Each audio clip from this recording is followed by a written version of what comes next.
Pilipinas? Meron bang mga Ilocano dito? Woo! Yes!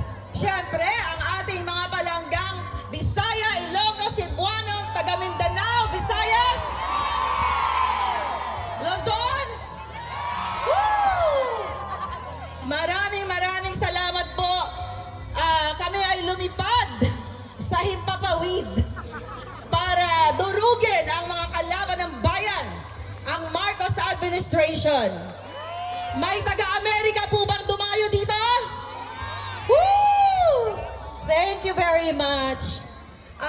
Mga kababayan, grabe, first time ko magsalita sa ganito karaming crowd. Madalas kasi nasa